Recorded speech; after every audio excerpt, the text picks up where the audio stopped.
Bonsoir Laurent Wauquiez, Bonsoir. merci d'avoir accepté notre invitation.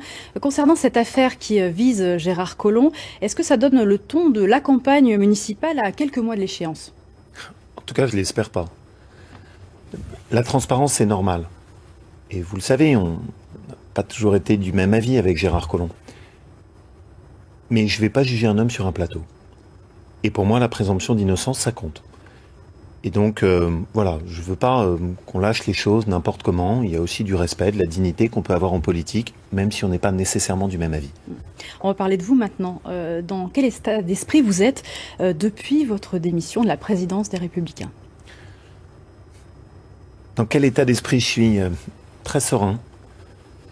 Ça a été dur, bien sûr. C'était une défaite, elle était lourde. Et dans une vie, il y a des épreuves. Et ce qui compte aussi, c'est d'être capable d'apprendre dans des épreuves, de se remettre en cause, de repartir avec humilité. Mais aujourd'hui, ma seule priorité, c'est notre région. Et au fond, je suis très à l'aise avec ça. Vous voyez, par exemple, aujourd'hui, on s'est occupé de nos dossiers, on a regardé ensemble comment travailler pour accompagner nos clubs sportifs sur les bénévoles. Demain, je serai dans la Loire, on a un projet routier important. On a évoqué des sujets d'environnement, des sujets de lycée. Justement, vous l'évoquez, votre priorité, c'est la région. À aucun moment, vous n'avez envisagé de quitter la présidence d'Auvergne-Rhône-Alpes, de la région. Vous savez, en fait, au cours des dernières années, à chaque fois que j'ai été amené à choisir, j'ai toujours choisi la région. Tout le temps. Parce que j'oublie pas que les habitants de notre région m'ont fait confiance. À un moment, on a dit, oh non, au moment des législatives, Laurent va partir à l'Assemblée nationale. Non, j'ai toujours choisi notre région. Et au fond, dans ce moment, pour moi, qui a été dur, ça a été l'occasion de se dire, pourquoi? Qu'est-ce que j'aime? En fait, ce que j'aime, c'est le concret. C'est-à-dire que maintenant, vous vous consacrez à 100% à la région Auvergne-Rhône-Alpes? Vous êtes libéré des instances parisiennes? Oui, et je suis heureux de prendre du recul par rapport à ça. C'est toute mon énergie pour notre région. Et vous serez dans la Loire demain, qu'est-ce que vous allez y faire? On a des gros projets dans la Loire qu'on veut avancer aussi bien sur l'environnement. D'ailleurs, j'ai vu que vous portiez un reportage sur le Gier, mais aussi sur un projet routier, sur de la rénovation de lycées. Tout ça, c'est la politique concrète. C'est celle, au fond, qui me motive et que j'ai envie de retrouver. Et puis, je voudrais rajouter... Justement, la politique concrète, c'est important pour notamment la gestion des trains express régionaux. Ça, c'est une compétence importante de la région.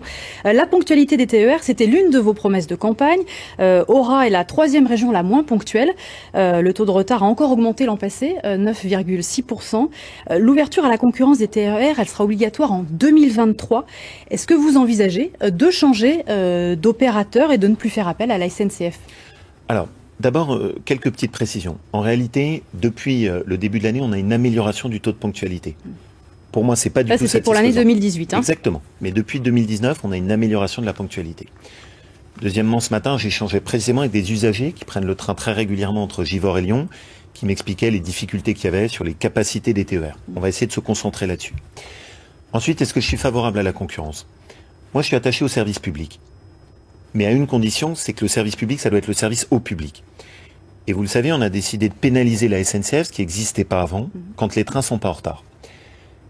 Jusqu'au bout, je veux croire que la SNCF peut s'améliorer. Mais si elle n'y arrive pas, alors on n'hésitera pas à les mettre en concurrence. Mais je préfère faire le pari jusqu'au bout de notre capacité du service public. Je voudrais rajouter une chose. Au fond, un des éléments dont on est très fier dans notre région, c'est qu'aujourd'hui, on a la région la mieux gérée de France. On a réussi à gérer notre région sans aucune augmentation d'impôts. Et une des choses que je veux continuer, c'est pouvoir même continuer le mouvement de baisse des impôts régionaux. On est une des seules régions de France est-ce que justement, est-ce que cette bonne gestion peut être perturbée par ce qui se passe en ce moment avec votre décision de démissionner la présidence des Républicains? Non, au contraire. Vous savez, j'oublie jamais que quand on gère une collectivité locale, les gens vous ont fait confiance. Dans notre région, c'est parfois des gens modestes. Si vous gérez mal et que vous augmentez les impôts, c'est leur pouvoir d'achat que vous pénalisez.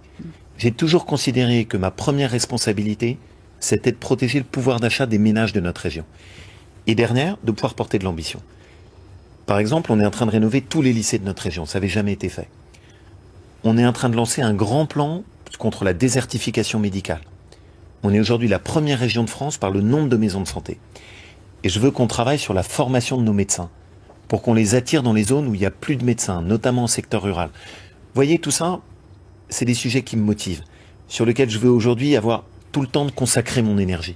Alors, quand même, on va parler de la politique aussi régionale. Il y a eu quand même déjà... Est-ce que le fait de... Valérie Pécresse, elle, a annoncé qu'elle quittait le parti. Est-ce que ça peut avoir des répercussions, une hémorragie qui pourrait se propager, notamment à la région? Il y a déjà eu des défections. Hein.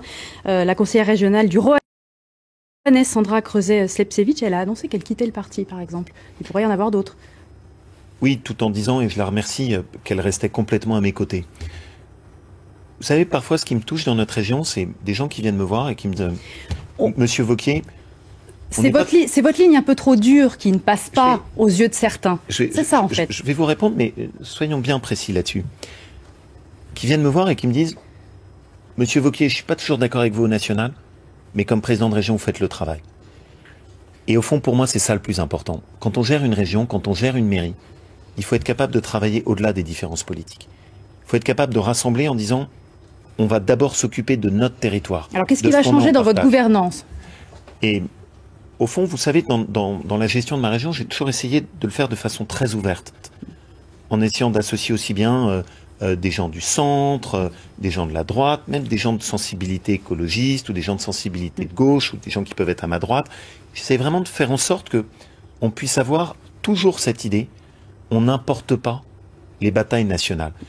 Et dans ce moment où moi, je prends du recul, puisque vous m'interrogez sur ce qui va changer par rapport à ce qui est devenu le débat politique national, je veux renforcer ça. Je veux qu'on puisse dire à tous les gens de bonne volonté, indépendamment des étiquettes politiques, venez travailler avec nous si vous voulez faire progresser notre région. Il y a une échéance électorale qui est importante à venir, ce sont bien sûr les municipales. Est-ce que votre démission peut remettre en question la candidature d'Étienne Blanc à la mairie de Lyon? Étienne Blanc qui est votre vice-président à la région. Non, au contraire. Étienne, vous le savez, à mes côtés, c'est lui qui a permis de sortir la région du gaspillage de l'argent public.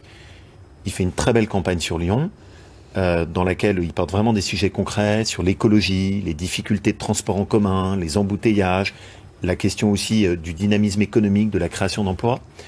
Je suis très fier de ce qu'il fait.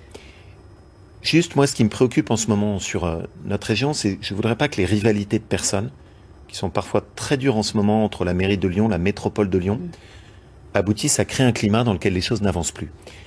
Et d'une certaine façon, j'essaye, moi, de rester en équilibre entre chacun pour qu'on continue à se parler. Parce qu'on a besoin de ça. Merci beaucoup Laurent Wauquiez d'être venu sur notre plateau. Merci à vous. On a pu parler encore bien d'autres dossiers avec vous. Vous aurez l'occasion certainement de nous en reparler.